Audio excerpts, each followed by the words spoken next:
Pandaigdigang pagliligtas sa toilet. Lahat ay nag-iisa sa kanilang sariling banyo. Bawat toilet ay may 10th flush bawat araw at bawat flush ay isang loterya. May mga nakakakuha ng mga supplies at namumuhay ng komportable habang ang iba ay nakakatanggap ng panganib at nawawala magpakailanman. Maaaring makipag-ugnayan at makipagpalitan ng mga bagay ang mga tao sa pamamagitan ng screen sa takip ng toilet. Ang mga yaman na makukuha mula sa toilet ay maaaring gamitin upang i-upgrade ang iyong toilet at kwarto. Nasa isang kanluraning restoran ako nung ika-18 na blind date ko ngayong araw nang lumipat ako para gumamit ng banyo at bigla na lang akong nadala ng toilet na kinalalagyan ko papunta dito. Biglang lumiwanag ang screen sa harap ko na ipinapakita ang aking pangalan at antas kasama ang World Channel, Trading Hall at Leaderboard. Sa halip na magmadaling i-flush, binuksan ko ang World Channel. Magulo ito. Nagtatanungan ng mga tao kung nasaan tayo at ano ang gagawin habang ang iba ay nagrereklamo na nanalo lang sila ng 5 milyon sa loto bago nila dito dinala. Hindi iyon ang hinahanap ko pero matapos maghintay ng ilang segundo, sa wakas ay lumabas ang ilang kapakipakinabang na impormasyon. May isang tao na pinindot ang flush button at nakakuha ng piraso ng tinapay. Isang tao ang nag-flush ng isang mutant na langgam na mas malaki pa sa ulo niya. Halos naipindot na ng isang tao ang button nang ang kanilang avatar ay biglang naging madilim sa isang kisap mata. Kaya tumayo ako at napansin ko ang ilang dilaw na mantsa sa paligid ng rim ng upuan ng inidoro. Ang sama naman, palaging ganito kalinis ang inidoro na ito. Bigla na lamang may mahihinang bulong na bumulong sa aking tainga. Isang lalaki. Seryoso, ang sama ng swerte ko. Lumiko ako sa tunog pero wala namang nakikita sa paligid ko. Muling nagsalita ang boses. Huwag nang mag-abala pang tumingin. Sa lugar na ito na walang Diyos, wala ni isang langaw maliban sa atin dalawa. Naging madilim ang paningin ko sandali. Talagang nakakapagsalita ang toilet na ito, maingat kong tinapik ang toilet.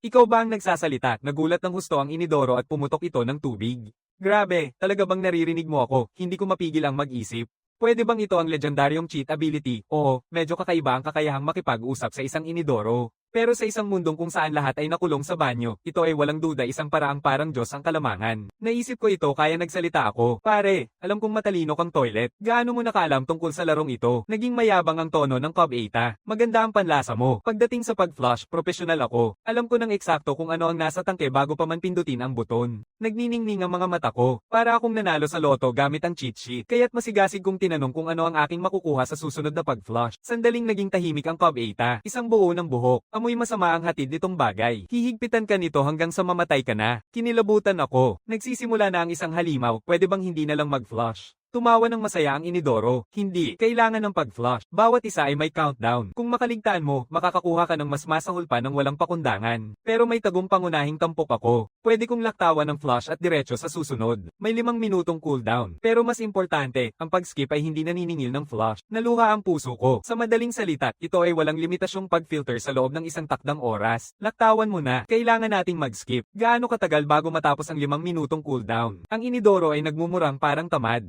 Relax ka, 3 minuto pa rin. Bigla na lang nahuminto ang sistema sa isang anunsyo. Karagdagang panuntunan sa pag-update. Maaaring i-upgrade ang mga kasilyos. Siyasatin ang mga kondisyon ng pag-upgrade sa sarili mong paraan. Sa parehong oras, nagbago ang screen ng profile ko. Isang bagong module ng soulbound item ang lumitaw na nagpapakita ng antas at kakayahan ng Cobb 8. Agad kong naintindihan. Kailangan ko lang makipag-usap sa toilet para makita ang mga sagot ng direkta. Sa natitirang ilang segundo na lang sa cooldown, pinanood ko ng mabuti ang countdown. Maghanda na tayo. Mag-uumpisa na ang pag-refresh. Sa bahagyang panginginig mula sa kasilyo, ang nilalang na buhok na nakatakdang sumugod ay nawala ng parang bula. Pagkatapos, nag-alarm ang boses ng Cobb 8. Batang, ang susunod ay isang mental na uri ng halimaw na mas masahol pa. Ipapaputok nito ang nagamit ng toilet paper habang sumisigaw ng malakas na tawa na magpapalito sa'yo. Nagpasya ako noon mismo, pagdating ng cooldown, lilipat na naman ako. Ang mga susunod na minuto ay isang paglalakbay na sumubok sa pinakamatinding hangganan ng imahinasyon ng tao. Nakasalubong ko ang sunod-sunod na mga kas-index-indak, isang bagay na magpapaliko sa sahig sa ilalim ng aking mga paa at magpapabagsak sa akin sa loob ng inidoro. Isang dispenser ng sabon na naging pasaway. Isang mutant na wala sa banyo na determinadong linisin ako ng husto at isang bukol ng pagsusuka na walang epekto sa akin pero nakakabastos talaga. Sa kabutihang palad, ang susunod na nakuhang bagay ay isang beginner's gift pack, isang maayos na nakabalot na pakete na may tali at palamuti. Nasa loob nito ang 4 na bagay, isang singsing sa upuan ng banyo, 500 mililitro ng purong tubig, isang maliit na tinapay na rye, at isang piraso ng pergamino. Ngunit ang mga mata ko ay tuluyang napunta sa singsing ng upuan ng banyo. Ang boses ng toilet ay nanginig sa kasiyahan. Bilasin mo, isuot mo na. Hindi na ako makapaghintay na maramdaman ang init. Nang may pasok ko ito sa lugar, ang toilet ay naglabas ng malambing na banayad na liwanag na agad na nagpasigla sa masikip na maliit na kwarto. Isang serye ng mga tunog ng sistema ang umalingaw-ngaw sa aking isipan. Naita sa antas 2,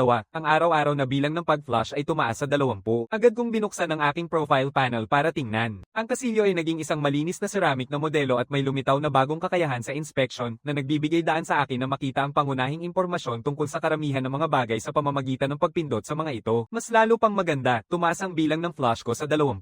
Eksaktong doble ng sa iba. Sunod ay pinagtuunan ko ng pansin ang tatlong natitirang bagay. Una ay tiningnan ko ang maputlang papel. Sa aking gulat, ito ay isang plano para sa isang imbakan na kahon. Tumalon ang puso ko. Nag-alala ako na wala akong mapaglalagyan ng mga bagay. Sinasabi na ang universo ay naghahatid ng eksaktong kailangan mo. Kailangan ko pa rin ng 10 unit ng kahoy at 2 unit ng hibla ng halaman. Sa kabutihang palad, nagawa kong mailabas ang pareho sa loob lamang ng 5 subok kaya gumawa ako ng simpleng kahon ng imbakan. Pumailaw ang isang maliwanag na liwanag at isang kahoy na kahon ang bumagsak sa sahig. Lumapit ako at binuksan ito. Nasa loob ang 10 bakanteng puwang, sobra pa sa kakailanganin ko para sa lahat ng meron ako sa panahong iyon. Inilagay ko ang natitirang tubig, tinapay, at 3 dagdag na unit ng hibla ng halaman. Agad na naging mas malinis at maayos ang buong espasyo. Bigla, isang mensahe sa World Channel ang pumukaw sa aking pansin. Nagpapalitan ng blueprint para sa 1 metro kwadrado na expansion ng teritoryo kapalit ng 2 tinapay at 2 bote ng tubig. Totoo ang blueprint, pwedeng pumunta sa impyerno ang mga scammer. Pumikit ng bahagya ang mga mata ko. Siksik na siksik ang espasyo ko kaya halos hindi na ako makagalaw. Isang dagdag na metro kwadrado lang ang kailangan ko para magkaroon ng mas maraming lugar at magbukas ng mga posibilidad sa hinaharap. Ngunit ang tanging meron ako ay isang maliit na piraso ng madilim na tinapay at kalahating bote ng tubig. Hindi pa ito sapat para sa palitan. Agad kong inutusan ng utos. Misyon ng emergency, kalimutan ng lahat, hanap lang tayo ng pagkain at tubig. Dali! Baka may ibang makuha ang plano. Ramdam ng kasilyo ang tagyat na pangangailangan at ginamit nito ang buong kakayahan nitong makaramdam. Sa walang oras, gumawa ito ng 1 bote ng cola, 2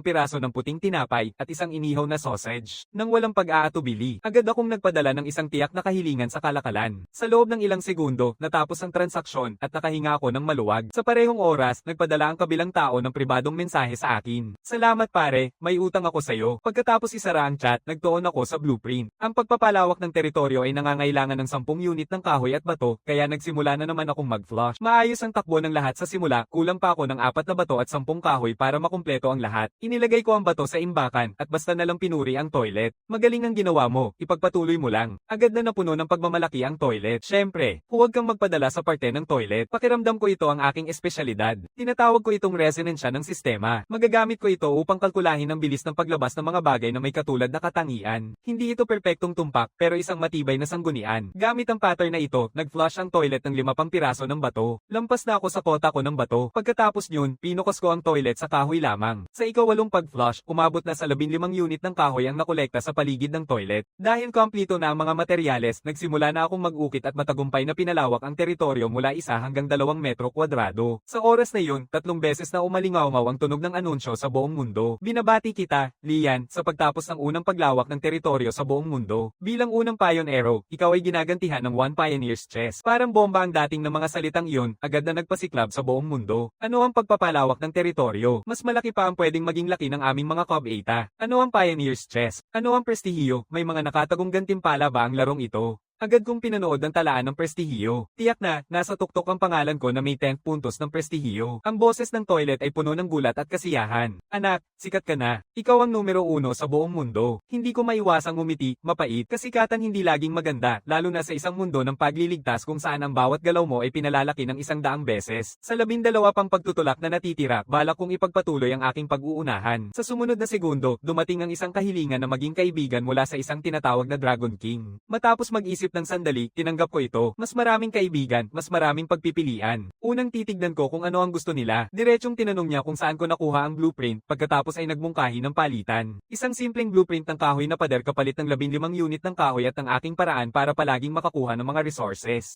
Hindi ko mapigil ang tumawa. Si Dragon King ay isang tuso, sinusubukan niyang ipagpalit ang isang karaniwang plano para sa handang resources at ang aking lihim na kalamangan ay pawang katang isip lamang, kaya tumanggi ako at sinabing ipagpapalit ko na lang ang plano. Sa presyo ng merkado, 30 unit ng kahoy o 30 unit ng bato, tungkol sa kung paano ko nakuha ang mga yaman, hindi na niya yun pakialam. may kumpiyansa ka. Pero intindihin mo ito, ang pagiging number 1 ay nagiging target ka rin ng lahat. Kung wala kang kakayahang protektahan ng sarili mo, ang iyong kalamangan ay magiging iyong kamatayan. Hindi na ako siya pinansin pagkatapos yun dahil alam ko na ang tanging makakapagpatigil sa kanya ay ang labis na agwat sa lakas. Kaya bumaling ako muli sa inodoro sa harap ko. Yung resonance ng sistemang binanggit mo, higit pa sa mga bagay na may parehong katangian, may iba pa bang mga pattern? Sandalyang nag-isip ang inidoro sandali, napansin ko na iba-iba ang pressure tuwing maglilinis. Kapag malakas ang puwersa, mas mataas ang kalidad ng lalabas. Ang mahina na daloy ay nangangahulog ang karaniwang mga materyales. Muling bumilis ang tibok ng puso ko. Isa na namang kakilakilabot na kakayahan ito, habang ang iba ay nagdodrawing ng walang sigurado. Hindi ko lang nakikita ang buong premyo, nararamdaman ko pa ang mga nakatagong SSR na item. Agad kong pinili iyon. Sige, mula ngayon ay lulusutin na natin ang mga karaniwang kalidad na item, ay flush lang natin kapag nararamdaman mong mas mabigat ang presyon. May 12 pa tayong pagkakataon, gawing makabuluhan natin ngayon. Nag-init din ang toilet. Tara na, gustong-gusto ko ang pakiramdam ng naghahanap ng yaman. Kaya nagsimula kaming mag-filter muli, isang tao, isang toilet. Di nagtagal, nakaramdam ang toilet ng bigat na pressure. Ito na, ang pakiramdam ng kuryente ay mabigat, parang nakulong ng 3 araw. Walang pag-aatubili, pinindot ko ang button. Mula sa inidoro, sumabog ang isang maliwanag na asul na ilaw sa hangin, kasunod ang blueprint ng water purifier na umakyat sa tubig. Nang nanginginig ang mga kamay ko, hinawakan ko ito at kinuha. Puno ng impormasyon ang pumasok sa isipan ko. Ito ay isang bihirang kalidad na water purifier. Kumabog ang puso ko. Ito ay isang money printer sa apokalipsis. Sa pamamagitan nito, magkakaroon ako ng walang katapusang supply ng malalaking pera. Pinilit kong pigilin ang aking kasiyahan at maingat na binasa ang mga kinakailangan. Maliban sa kahoy at bato, kailangan ko ng 5 pirasong bakal at isang espesyal na material na tinatawag na filter fiber. Hinaplos ko ang takip ng inidoro. Bagong layunin. Prioridad ang bakal at filter fiber. Kapag nakagawa na tayo ng purifier, hindi na tayo mauubusan ng inuming tubig. Sa tulong ng inidoro at 5 beses na pag-flush, nakalap ko na ang lahat ng kahoy at materyales na kailangan at nakapag-flush pa ng 3 dagdag na piraso ng bakal. Ngayon, kulang na lang sa akin ang 2 piraso ng bakal at ang filter fiber. Patuloy na lumilipas ang oras habang nag-filter ako habang ang huli ko na lang na flush ang natitira. Sa wakas, naghatid ang Cobb 8 ng magandang balita. Anak, iyan ay isang hibla ng filter. Pumiglas ang aking espiritu. Walang pag-aatubili, ginamit ko ang huling flush ko ng araw. Isang bungkus ng napakainit na hibla na kumikislap sa puting liwanag ang lumitaw sa inidoro. Sa ganitong paraan, ang lahat ng materyales para sa purifier ay nakalap na, maliban sa 2 nawawalang piraso ng bakal. Tumingin ako sa kahon ng Pioneer na nakaupo sa aking imbakan at nagpasya na iwan muna ito. Bukas ko itong bubuksan kapag nakuha ko na ang mga piraso ng bakal at naitayo na ang purifier. Ngunit nang matapos ko ang huling piraso ng rye bread at umupo sa kahon ng imbakan para magpahinga, biglang sumigaw ng walang paunang babala ang Panginoon ng lahat ng kasilyo. Tapos na ang unang araw. Near reset na ang bilang ng mga flush. Dumidilim na ang gabi. Hindi mapayapa ang mga sewers sa dilim. Naglalakad ang mga gutom na nilalang sa ilalim ng tubig. Ingatan ang iyong mga teritoryo at ang iyong mga palikuran. Sana'y magtagumpay kang makaligtas hanggang sa ikalawang bukang liwayway sa loob lamang ng ilang segundo. Ang buong mundo ay naging madilim, tanging mga anino lang ang nakikita sa paligid ko. Biglang napuno ng kawalan ng pag-asa at takot ang World Channel. Seryoso ka ba? Mga halimaw din sa gabi, paano makakaligtas ang sinuman dito? Diyos ko, wala akong kahit ano. Isang panghugas ng toilet lang ang meron ako. Paano ko mapoprotektahan ang aking teritoryo? Tulungan niyo ako.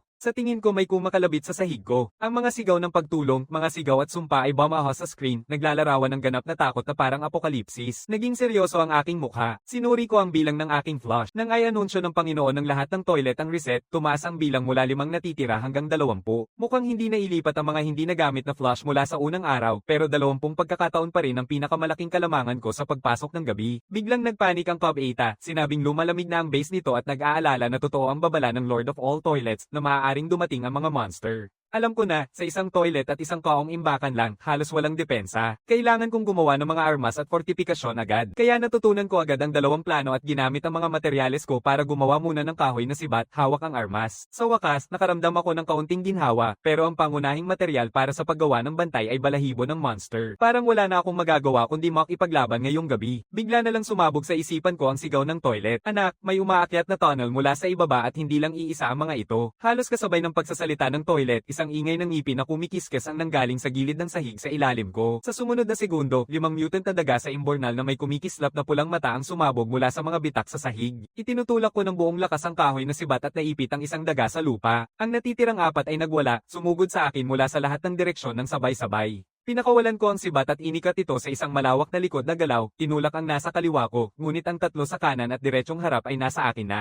Wala nang makaiwas. Wala akong magawa kundi panoorin ng walang magawa habang isang daga ang bumukas ang bunganga at umatake mula sa aking binti. Sa mahalagang sandaling iyon, nag-trigger ang depensa ng baguhan. Isang mahina ngunit mahalagang sandigan mula sa ikalawang antas ng buong nakakandadong kasilyo, kahit na mahina ito, nakapagbigay ito sa akin ng pinakamahalagang sandali sa pagitan ng buhay at kamatayan. Humiga ako sa gilid, paulit-ulit na itinulak ang sibat hanggang mapatay ko ang huling daga. Nang matapos ang laban, nakasandal ako sa aking sibat, humihingal. Sa aking kamay ay isang buo-buong piraso ng mabagsik na itim na balahibo, amoy dugo. Nang walang oras na sasayangin, kinuha ko ang mga materyales mula sa kahon at nagsimulang gumawa ng bantay. Ang mga piraso ng hibla ng halaman ay nagkakabuhol-buhol sa frame, bumubuo ng isang magaspang na hugis tao. At sa huli, ang itim na balahibo ng daga ay lumutang pataas sa ulo ng kahawig na scarecrow at naging isang magulong kulot na buhok. Sinubukan kong makipag-usap dito. Kumusta? Ako si Lin. Ako ang iyong Panginoon. Tumango ang bantay at isang patag na monoto na boses ang sumagot, naiintindihan, Panginoon. Sinuri ko ang impormasyon sa panel nito at nalaman kong hindi lang nito automatikong minomonitor ang teritoryo, kundi kaya rin itong puksain ng mga intruder. Tumaas ng ilang antas ang aking pakiramdam ng seguridad. Pagkatapos ay pinagsama-sama ko ang mga materyales ko at sinimulang gumawa ng pangunahing water purifier. Sa aking gulat, ang tapos ng purifier ay nagkaroon ng sariling kamalayan. Hindi tulad ng nakakatawang Cobb 8 at matigas na scarecrow, ang boses niya ay may malamig na mekanikal na kalidad na parang isang tumpak at masigasig na mananaliksik. Tinawag ko siyang maliit na aqua. Matapos suriin ang kanyang mga kakayahan, nalaman kong hindi lang niya kayang linisin ng tubig, kundi makagawa rin ng 5 litro ng malinis na tubig araw-araw ng automatiko. Ako'y labis na natuwa. Dahil sa kasiyahan, binuksan ko ang trading hall para tingnan ang kasalukuyang presyo ng tubig. Ang nakita ko ay nakakabigla. Tumaas ng husto ang presyo at wala ng supply na masasabi. Halos walang nagbebenta ng tubig sa buong trading hall habang ang mga kahilingan sa pagbili ay umaabot sa mahigit 100 pahina. Tinitingnan ng kakayahan kong makagawa ng 5 litro ng purified water araw-araw, pakiramdam ko'y nakatitig ako sa isang bundok ng ginto na nag-aanyaya sa akin.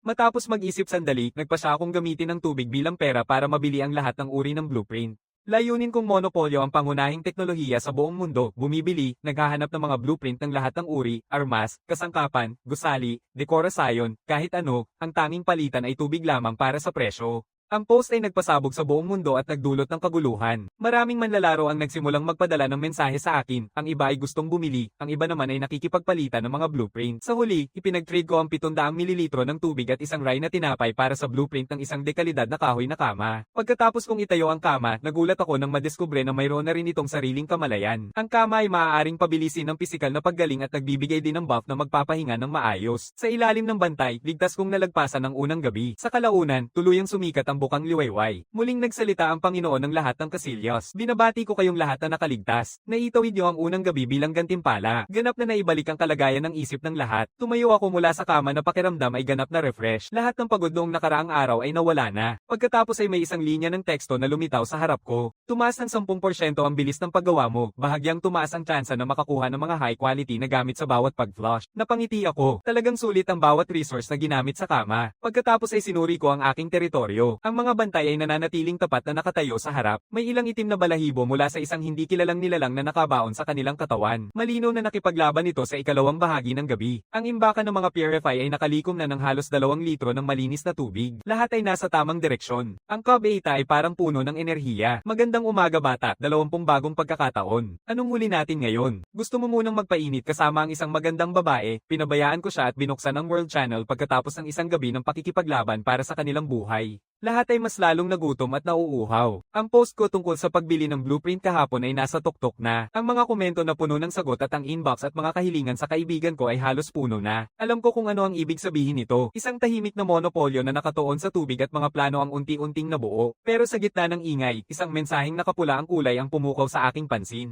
Ito ang Dragon King na nagbabalita sa buong mundo, nag-uudyok sa mga tao laban sa akin. Pakinggan ninyo lahat. Itong tao ay ginagamit ang tubig para monopoliyahin ang mga blueprint. Sino mang makipagpalitan sa kanila ay para lang gawing kasangkapan sa pagtatayo ng kanilang imperyo. Nais kong magtatag ng isang alyansang laban sa monopolyo. Ang sino mang may hawak na blueprint ay dapat tumangging magbenta sa monopolista at magpalitan ng kalakal sa loob mismo ng grupo. Kailangan nating labanan ng sama-sama ang pag-iimbak ng tubig na ito. Hayaan nating maipit nila ang mga blueprint ngayon at balang araw ay isasaalang-alang nilang kontrolin gagawin ang ating lahat para sa ating kaligtasan. Binasa ko ang mensahe ng Dragon King. Pinayagan ko ang sarili ko nang umiti ng malamig. May utak ang lalaking iyon. Ginamit niya ang moral na mataas na posisyon para magsagawa ng pampublikong pag-atake, umaasang mapalibutan niya ako ng lahat. Nainis ang banyo at gusto nitong bumawi para sa akin. Batang yon, nilalapastangan niya ang pangalan mo. Anong klaseng kawalang hiya ang alyansa ito, nasisiyahan lang siya na nakikita kang umaangat. Gusto mo bang magalit sa kanya? May karanasan na ako dito.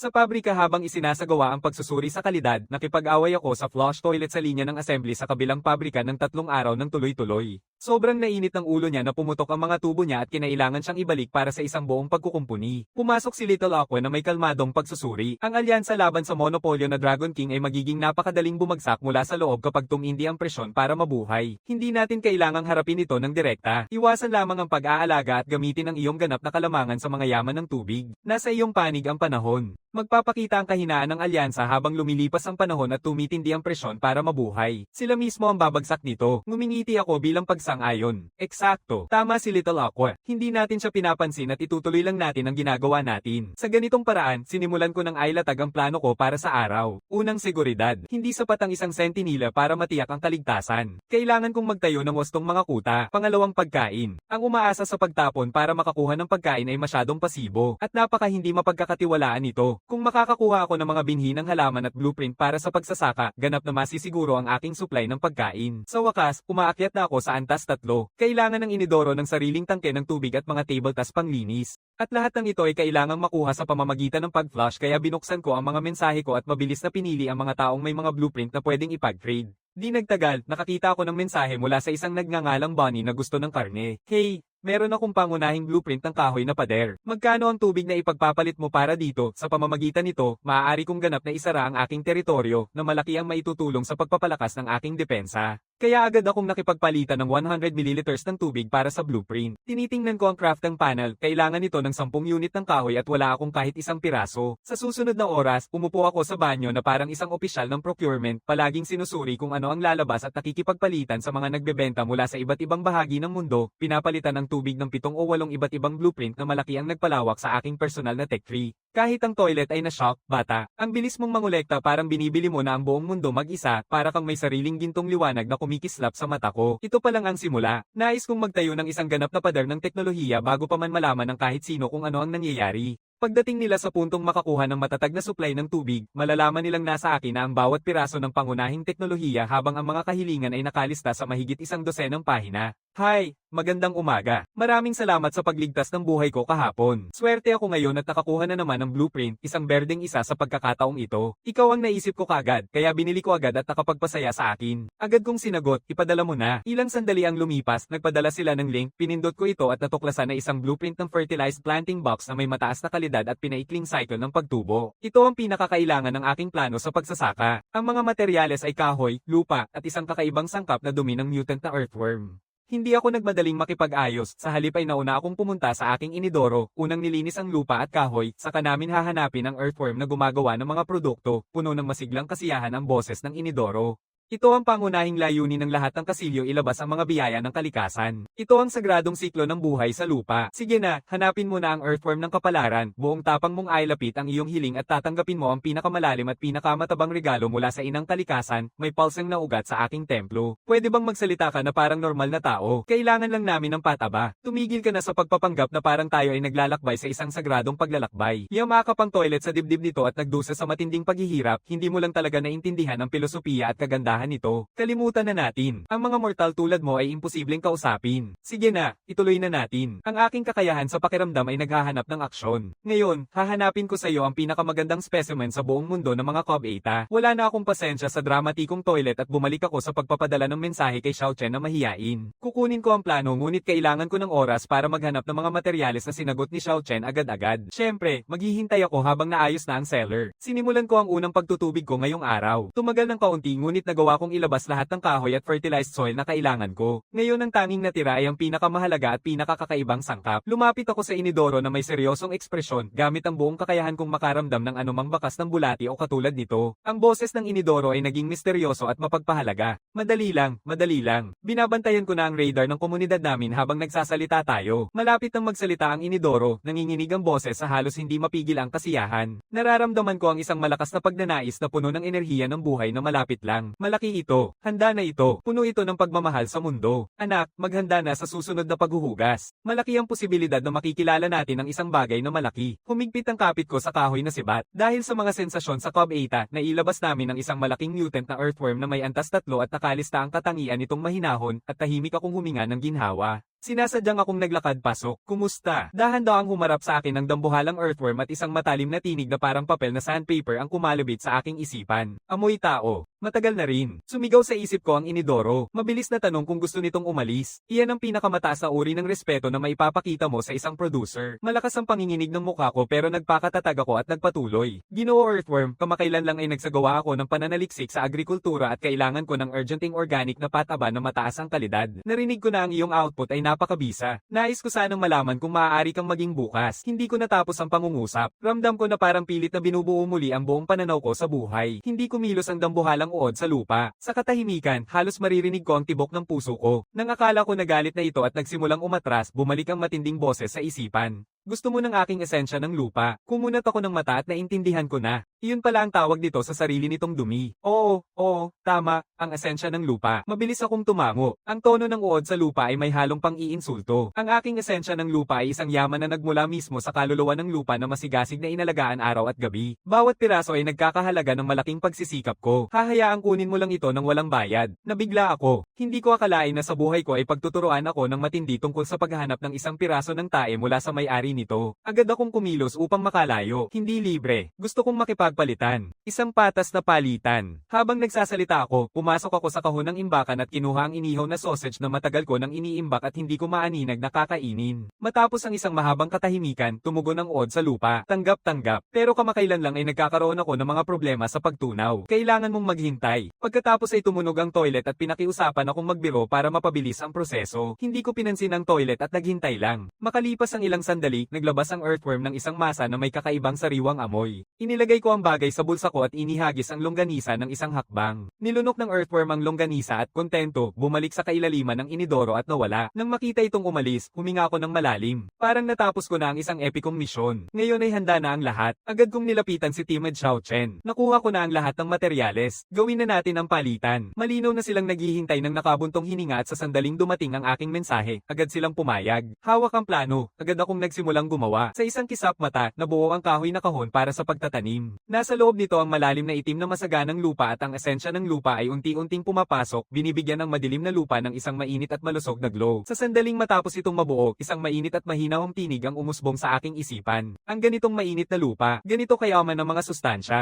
Nandito ba ako para mag-alaga ng buhay? Nakita ko ang senyales. May isa pang kamalayan na nagising. Maingat kong pinisil ang gilid ng kahon. Kumusta? Ako si Lian. Tatawagin kitang Little Terra mula ngayon. Mahinang sumagot ang boses. Little Terra. Ang ganda ng pangalan. Pero nasaan na ang mga anak ko? Doon ko napagtanto na may masaganang lupa ako pero walang binhi. Huwag mag-alala, pupunta na ako para humanap ngayon. Sa ganitong paraan, humarap ako at umupo muli sa toilet. Bagong misyon. Maghasik ng mga binhi. Pinakamataas na kalidad na posible. Puno ng kasiyahan ng ilaw ng Cob Eta. Bahala na ako. Sa wakas papasok na tayo sa panahon ng pagsasaka. Ang batang pakwan ang paborito ko talaga. Huwag kalimutan kunin ang mga buto ng pakwan. Hindi ko pinansin ang mga hiling ng toilet sa pagkain at sinimulan ng ikalimang pagtutulog ngayong araw. Sa malinaw na layunin, mas mabilis ang aming pag-filter. Di nagtagal, ang toilet ay masayang sumigaw. Anak, nakakaramdam ako ng something. Isang makapal na berdeng buto. Gumamit ako ng flush at nakakuha ng magandang kalidad na mabilis tumubong binhi ng kamatis. Natuwa ako. Pakiramdam ko ay para talaga kay Little Terra ang ito. Matapos itulak ang buto sa lupa, lumingon ako sa purifier. Little Aqua, kailangan ko ang tulong mo ngayon. Tumango si Little Aqua. Tanggap ang utos, komandante. Ipinapakita ng pagsusuri na kailangan ng binhi ang 300 mililitro ng malinis na tubig para sa unang pagtutubig nito. Pakiusap ilipat ang kahon ng taniman malapit sa aking water outlet. Inilipat ko ang kahon ayon sa utos at pinanood ang Little Aqua habang pantay na ipinapakalat ang mga patak ng tubig sa paligid ng buto. Di nagtagal, huminga ng masaya si Little Terra. Nakatingin sa lupa na banayad na kumikilos ng buhay, ang puso ko ay napuno ng pananabik. Sa wakas, nagsimula na ang aking plano sa pagsasaka. Pagkatapos nito, nagtuon ako sa paggawa ng isang pader. Maliban sa binhi, naglabas din ako ng kahoy. Ngayon ay marami nang maaring magamit ang aking imbakan. Binuksan ko ang menu ng blueprint crafting at pinili ang pangunahing kahoy na pader. Pagkatapos ay pinilit ko at gumawa ng 6 na kahoy na pader ng sunod-sunod. Maliban sa gilid na konektado sa inidoro, ganap ng nakapaloob ito. Sa isang iglap, isang komportableng tirahan na may pangunahing gamit ang naitayo. Nakanganga ako sa malamig na kahoy na pader at tinitigan ang maliit na mundong aking nilikha gamit ang aking sariling mga kamay. Isang pakiramdam ng kasiyahan ng bumalat sa akin na hindi ko pa naranasan noon. Isang tapat na bantay. Isang matigas na mahilig sa teknolohiya. Isang maingay na toilet. Isang maingat na inaalagaan na kahon at isang nagsasalitang kama. Kahit gaano ka-quirky ang 5 kasama na ito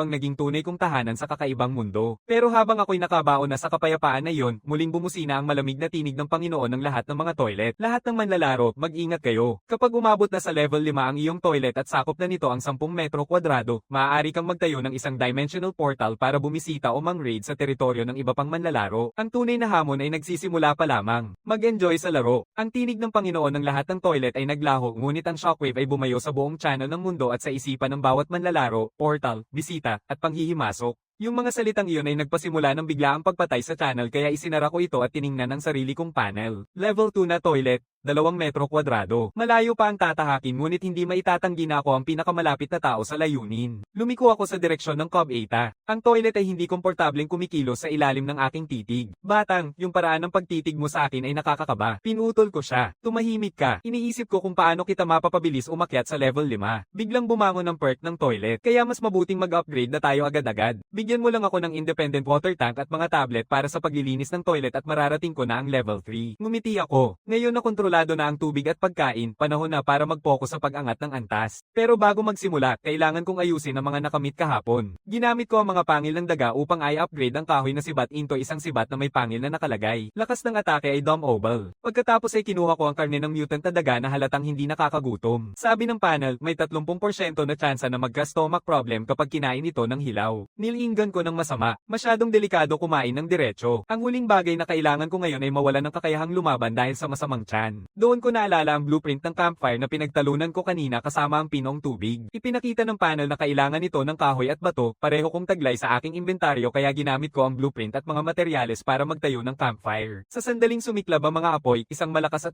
na tinig ang sumabog sa aking isipan. Sa wakas, pagkakataon ko ng magningning. Anak, dalhin mo sa akin ang anumang meron ka. Ipaprito ko na ito. Tinanggap ko ito na may sanay na kasanayan. Hi! Ako si Lian. Pwede ba kitang tawaging Little Blaze? Parang nasusunog na kahoy si Little Blaze, walang problema. Ngayon dalhin mo na ang karne. Sa mahusay na paggabay ni Little Blaze, mabilis na inihaw ang 5 piraso ng karne ng daga hanggang sa perpektong crispy sa labas at malambot sa loob. Hindi lang nawala ang mga negatibong epekto, bumalik ang hydration sa 30 puntos at may kasamang energizing bonus ang pagkain. Mabilis kong natapos ang 5 piraso at agad na naramdaman ang lakas na dumadaloy sa aking katawan. Busog at puno ng enerhiya, sinimulan ko ang mga paglilinis ngayong araw. Pagkatapos ng 4 na flush, matagumpay kong nailabas ang 2 tablet ng panlinis ng Cobb 8 at isang blueprint ng karaniwang kalidad na independenteng tangke ng tubig. Ang kasilyas ay nag-uma pa sa kasiyahan. Anak, kompleto na tayo para sa pag-upgrade. Kumabog ang aking puso. Agad kong binuksan ang menu ng paggawa at unang itinayo ang tangke ng tubig. Nang matapos itong mabuo, pinindot ko ang pag-upgrade ng toilet. Isang puting liwanag na mas makinang pa kaysa sa huli nitong pag-upgrade. Ganap na niyong niyakap ang kasilyas. Nang mawala ang liwanag, ganap na itong nabago. Ngayon ay kumikislap na puting ceramic na parang jade. Isang bagong independenteng tangke ng tubig at isang pindutan ng flush na may pakiramdam na pangmundo. Pinaganda nito ng husto ang kabuuan. Agad kong sinilip ng marinig ang tunog ng system notification. Nakarating na ang toilet sa antas 3 at tumaas ang araw-araw na flush sa 30.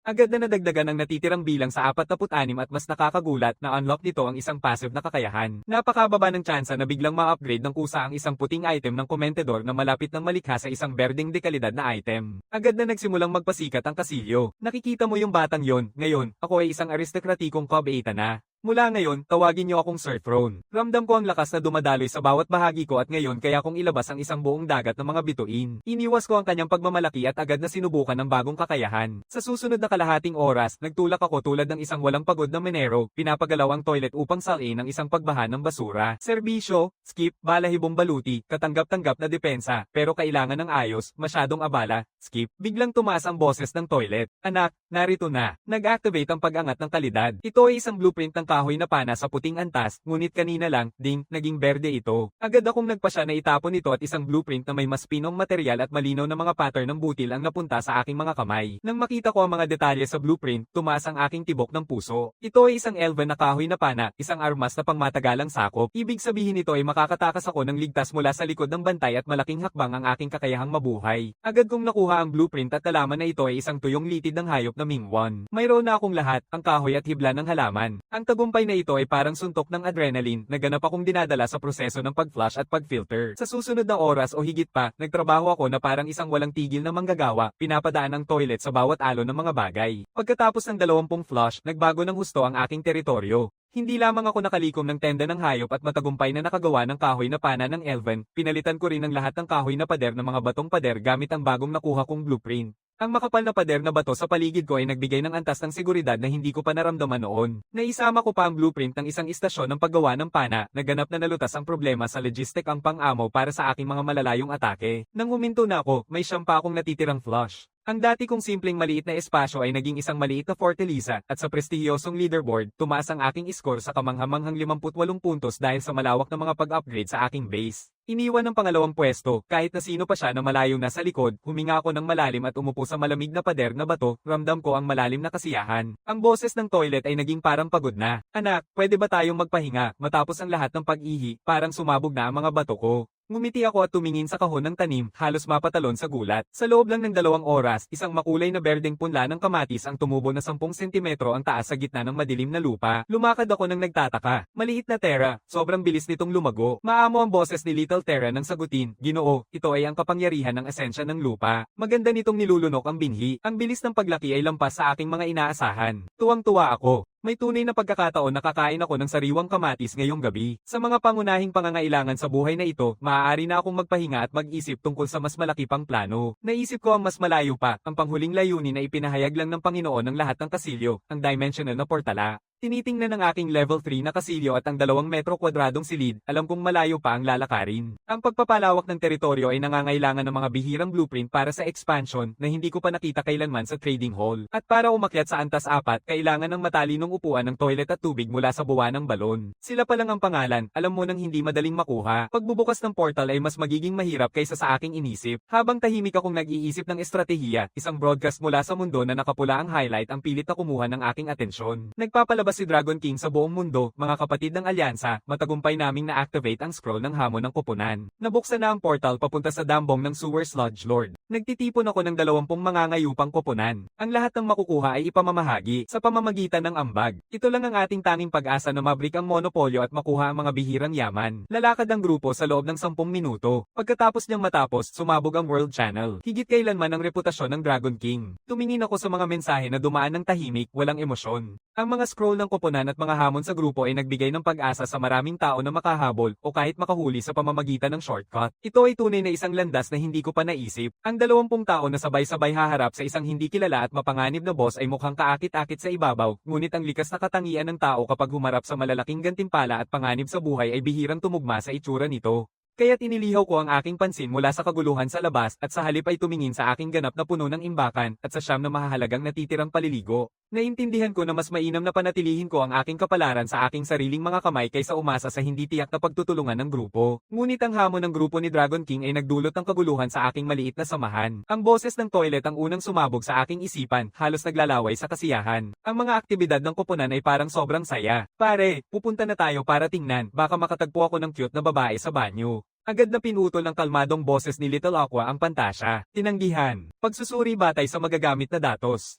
Isang 20 pisong bigla ang koponan na walang tiwala, walang epektibong komunikasyon o estruktura ng utos, at walang suporta sa logistic ang may higit sa 75% na antas ng kabiguan laban sa isang boss na may mataas na kahirapan. Ang ating pinakamainam na estratehiya ay isama rin si Little Blaze. Sang-ayon ako, hindi tayo dapat pumunta. Ang amoy ng putik na lord na yan ay nakakadiri. Wala namang magandang maidudulot niyan, hindi pa nga kasing sarap ng inihaw kong daga. Kumikislap ang kanyang mga apoy upang tumugma sa kanyang tono. Halos mapatawa ko sa mga karakter na ito. Tama si Little Aqua, ang ating kalamangan ay tuloy-tuloy at pare-parehong pag-unlad. Hindi na kailangang magpasugal sa swerte ng isang pangkat na hindi buo. Sa ganitong paraan, tuluyang pinatay ko ang World Channel at ibinalik ang aking atensyon sa aking teritoryo. Ang punla ng kamatis ay umabot na sa kalahating metro ang taas. Napailing ako sa hindi makapaniwala. Sa loob ng mas mababa sa 3 oras, nagsimula ng mabuo ang maliliit na berdeng kamatis sa halaman. Talagang nakabaliw ang paglago na ito. Ang mahinahon na boses ni Little Terra ay dumaan. Maestro, kailangan ng mga bata ng mas maraming nutrisyon at tuloy-tuloy na liwanag. Nagpasimula ito ng isang naisip, ilaw, isang bagong pangangailangan ng lumitaw. Noted, tumalikod ako at umupo muli sa toilet. Ang prioridad ngayon ay sulitin ang natitirang siyam na paghuhugas upang mahanap ang Smart Toilet Sitring at Moonwell Water. Panahon na para magtrabaho. Prioridad, mga materyales para sa level 4 na upgrade. Modo ng paghahanap ng yaman, naka-activate. Agad na pumasok sa work mode ang toilet, ngunit malinaw na mas mataas ang target na kalidad ngayon at mas mahirap ang filtering. Blankong kuko, berdeng sofa blueprint, kahit ang isang bote ng serum pampatubo ng buhok na may label na maaaring hindi gumana kahit gamitin. Pagkatapos ng 5 o 6 na skip, natitira na lamang ang 4 na flush. Pati na ang leather vest na magdadagdag sana ng 5 depensa ay hindi ko napinili. Habang nagsisimula na akong makaramdam ng kaba, biglang umalingaw-ngaw sa isipan ko ang sigaw ng inidoro, tumaas ang kalidad, at ang blueprint ng puting tier na stone stove ay naging berde. May isang bagay na pumasok sa isip, magaling si Little Blaze sa pagluluto, pero limitado ang mga gamit nito, at hindi talaga eco-friendly ang usok. Isang lutuing bato ang magdadala sa aking pagluluto sa isang bagong antas, at higit sa lahat, ang libreng berde na tier na lutuan ay hindi pwedeng palampasin. Kaya't decisively kung ginamit ang flush, isang sulyap ng berdeng liwanag, at isang blueprint ng matibay na batong slab ang bumagsak sa aking mga kamay. Sinuri ko ang blueprint, lahat ng materyales ay nasa stock, kaya't pinili kong mag-ukit agad. Habang nagsasama ang bato at bakal, mabilis na nabuo ang isang kala na may siminya sa tabi ni Little Blaze.